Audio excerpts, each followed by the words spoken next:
আজ খুব সকাল সকাল রাঁচি থেকে বেরিয়ে পড়েছি নেতারহাটের উদ্দেশ্যে।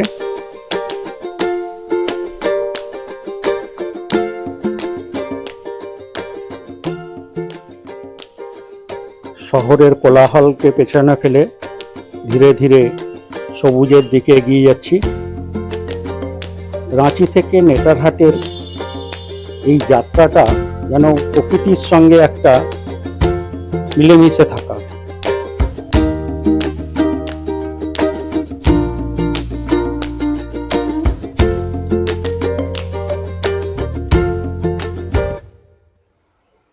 দুদিকে ঘন সবুজ জঙ্গলের মাঝখান দিয়ে আঁকা বাঁকা পথ এগিয়ে চলেছে।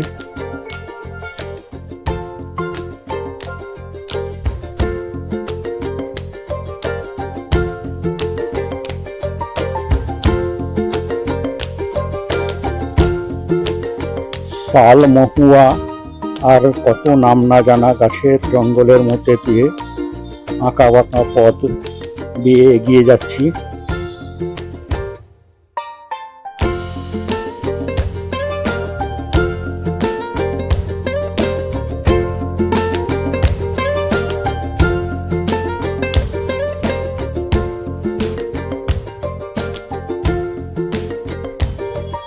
পাহাড়ের অনেকটা উঁচুতে উঠে গেছি।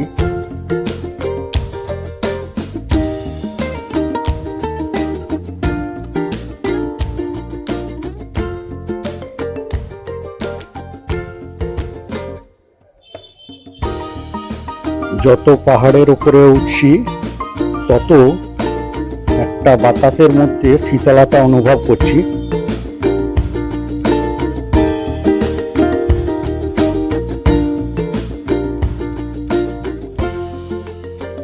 দুদিকে ঘন সবুজ আর মাঝখান দিয়ে কালো পিচ ঢালা রাস্তা বেয়ে যখন এগিয়ে যাচ্ছি আর মনের মধ্যে ঘুরপাক খাচ্ছে এই পথ যেন না শেষ হয়।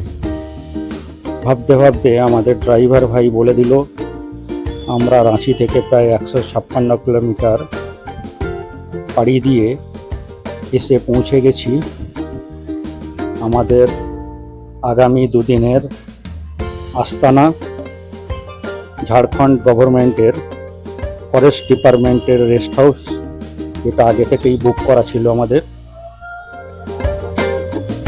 একটা ট্রি হাউস আর একটা সুইস কটেজ আমার এবং আমার পরিবারের লোকেদের জন্য বুকিং করেছি। বাঁদিকে এই বাংলোটা ব্রিটিশ আমলে তৈরি এবং এখনো পর্যন্ত তার প্রাচীন স্থাপত্যের ছাপ বহন করে চলেছে। তার ঠিক সামনেই ট্রি হাউসটা দেখা যাচ্ছে।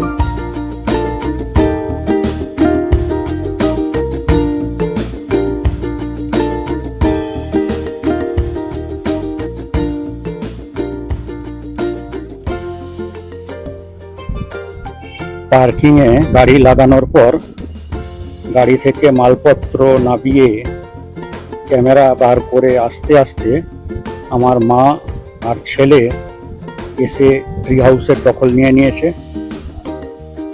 অগত্যা আমাকে সুইস কটেজেই রাত কাটাতে হবে আগামী দুদিন। চারিদিকে গভীর জঙ্গল। লাঞ্চ সেরে নিয়ে একটু রেস্ট নিয়ে বেরিয়ে পড়লাম সানসেট দেখতে যাব বলে। এখন এসে গেছি নেতারহাট ভ্রমণের প্রথম দিনের প্রথম দ্রষ্টব্যস্থান ম্যাগনোলিয়া সানসেট পয়েন্টে। এই জায়গাটি আর একটা নাম হলো সুইসাইড পয়েন্ট। কেন এই জায়গাটাকে সুইসাইড পয়েন্ট বলা হয় সেটা আগামীকাল যখন সালে হাউস দর্শনে যাব তখন জানাবো। মুষলধারে বৃষ্টি শুরু হয়ে গেছে এখানে। সানসেট দেখবার আশা খুবই ক্ষীণ।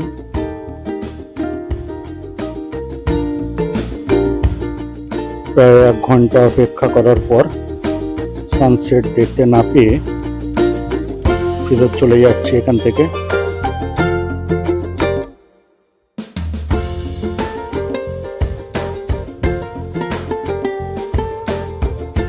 কটেজে ফেরত এসে সান্ধ্য চায়ের আড্ডায় মেতে উঠলাম আমরা।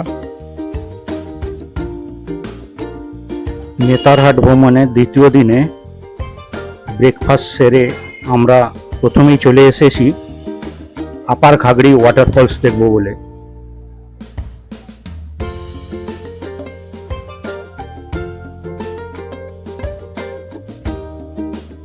ঘন সবুজ জঙ্গলের মাঝখান দিয়ে ওয়াটারফলসটা বয়ে চলেছে। মনে হয় সারাটা দিন এখানে কাটিয়ে দিই। শান্ত নিরিবিলি একটা রোমান্টিক পরিবেশ, খালি স্রোতের একটা আওয়াজ আর মাঝে মাঝে পাখিদের আওয়াজ ভেসে আসছে। আপার খাগড়ি ওয়াটারফলস দেখে চলে এলাম নেতারহাট লেক দেখবো বলে। নেতারহাট লেকে এখন আর বোটিং করানো হয় না, মেনটেন্যান্সের কাজ চলছে বলে, তাই আর গাড়ি থেকে নামলাম না।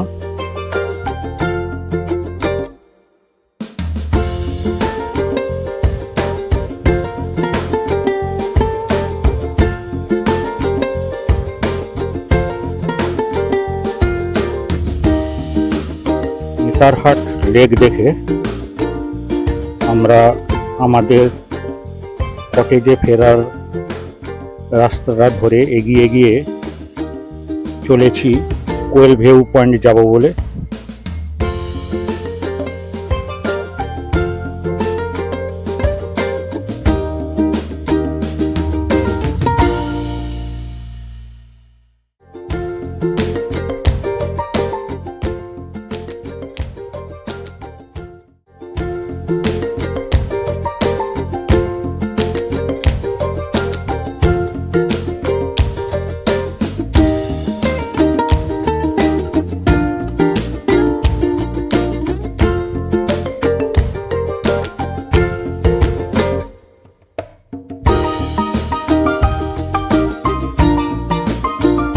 খুবই সুন্দর একটা রাস্তা অতিক্রম করে এসে পৌঁছে গেলাম কোয়েল ভিউ পয়েন্ট যাবার রাস্তায়।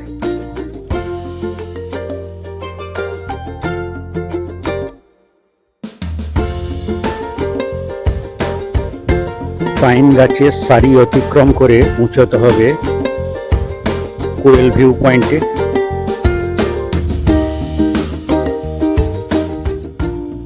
এটা প্রকৃতি প্রেমীদের জন্য এক অসাধারণ জায়গা।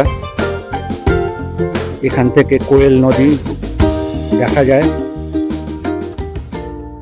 চারিদিকে সবুজ পাহাড় আর গভীর উপত্যকা এই স্থানটাকে দারুণ সুন্দর করে তুলেছে।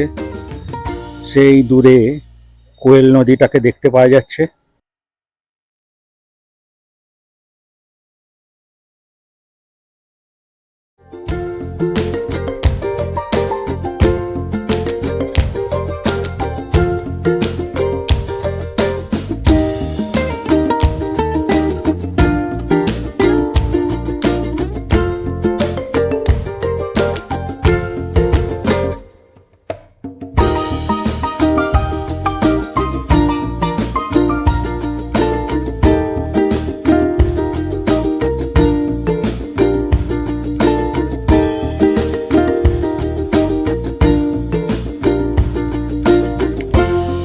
কোয়েল ভিউ পয়েন্ট দেখে চলে এসেছি স্যালে হাউস দর্শনে। বাগানটা পরিপাটি করে সাজানো, পুরো বাংলোটা কাঠের তৈরি। ব্রিটিশ স্থাপত্যকলার একটা অপূর্ব নিদর্শন।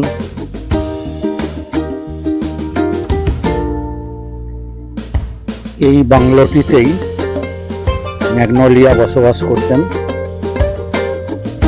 এখন এটিকে একটা ট্রাইবাল মিউজিয়ামে পরিণত করা হয়েছে।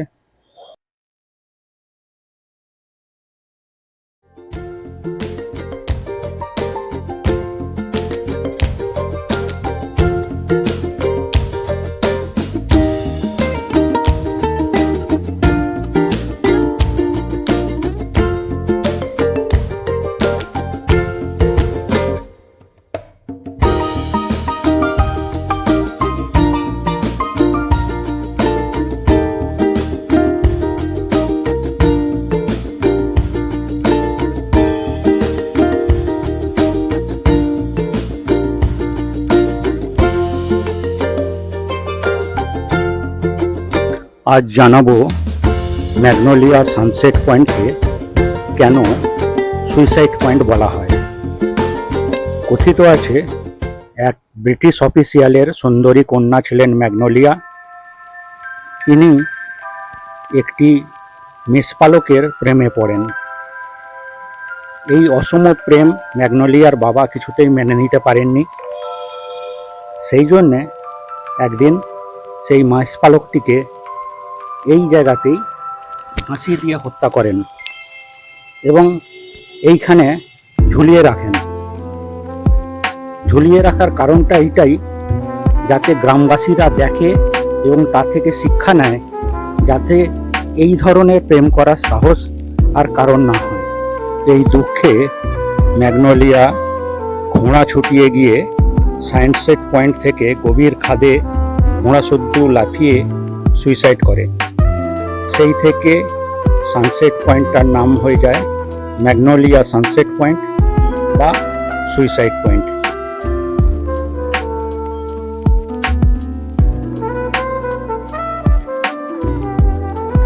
এখন চলে এসেছি নেতারহাট রেসিডেন্সিয়াল স্কুল দেখব বলে।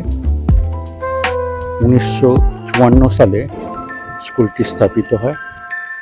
উচ্চ পদে আসীন অনেক বিখ্যাত লোক এই স্কুল থেকে পাস করেছিলেন।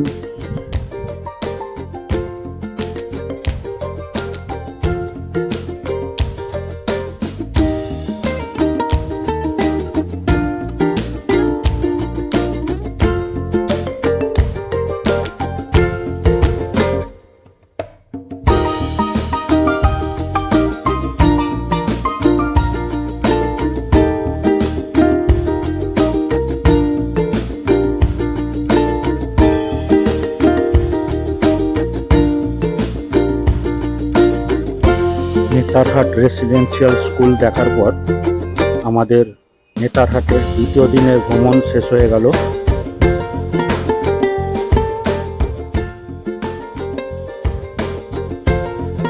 নেতারহাট ভ্রমণের তৃতীয় দিনে চলেছি লোধ ফলসের উদ্দেশ্যে।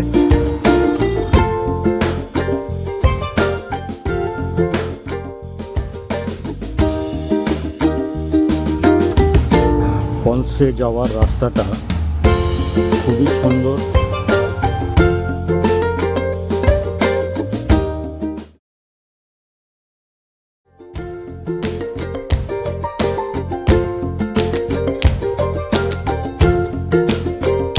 নেতারহাট থেকে প্রায় 60 কিলোমিটার রাস্তা অতিক্রম করে এসে পৌঁছে গেছি ঝাড়খণ্ডের সর্বোচ্চ জলপ্রপাত লোধ ওয়াটারফলসে।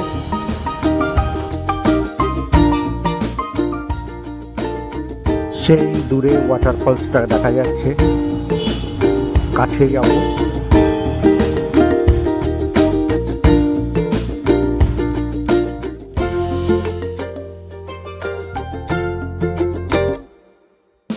ঘন সবুজ জঙ্গল আর পাহাড় পরিবেষ্টিত লোধ ওয়াটারফলস প্রায় 143 মিটার উঁচু থেকে নিচে পড়ছে।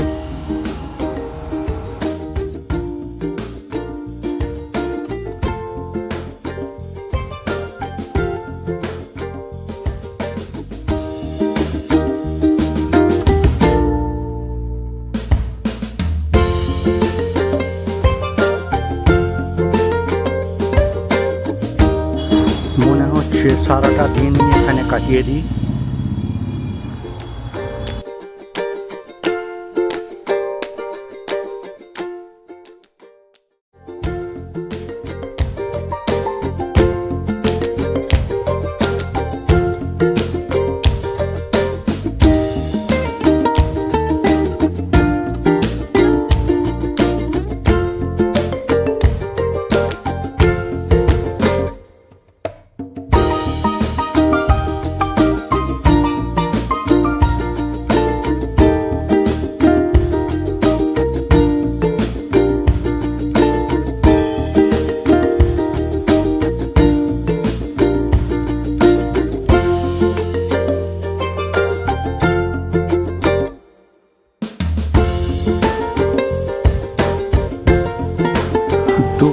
বেশি সময় কাটিয়ে মনে হচ্ছে আরও কিছুক্ষণ থেকে যাই। ফেরত আসছি, আস্তে আস্তে পেছন ফিরে ফিরে বারবার তাকাচ্ছি।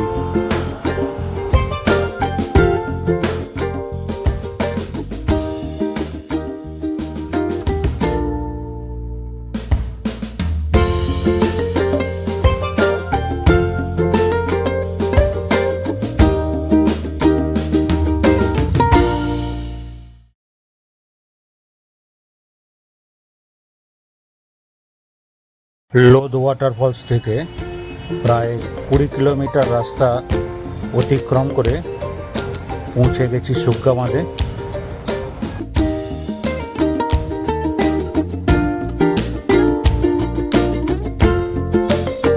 শহরের কোলাহল থেকে দূরে শান্ত নিরিবিলি নিশ্চিন্তে নিভৃতে মোবাইলের টাওয়ারহীন লোকেশানে থাকতে চাইলে একটা আদর্শ জায়গা।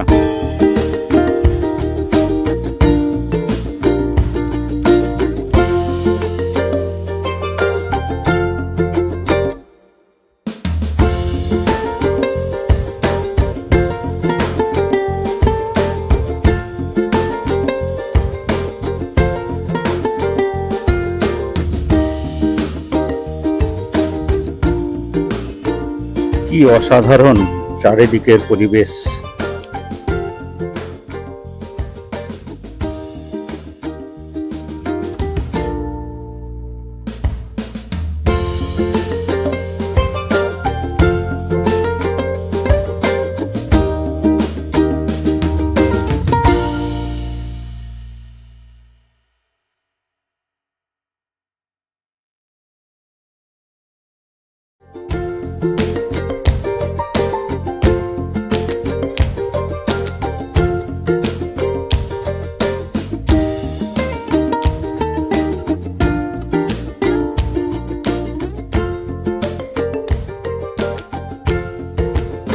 সুগ্গা বাঁধ দেখে প্রায় 30 কিলোমিটার রাস্তা অতিক্রম করে এসে পৌঁছে গেছি মির্চাইয়া ওয়াটারফলসে।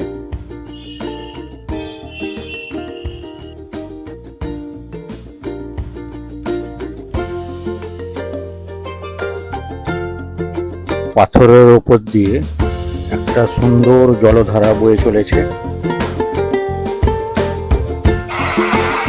সাবধানতা প্রসঙ্গে জানিয়ে রাখি, সুগ্গা বাঁধ ও মির্চাইয়া ওয়াটারফলসের খুব কাছে যাওয়া যায়, কিন্তু না যাওয়াই ভালো। গাড়ি বুকিংয়ের নাম্বারটা জানাই, বাতাইয়ে।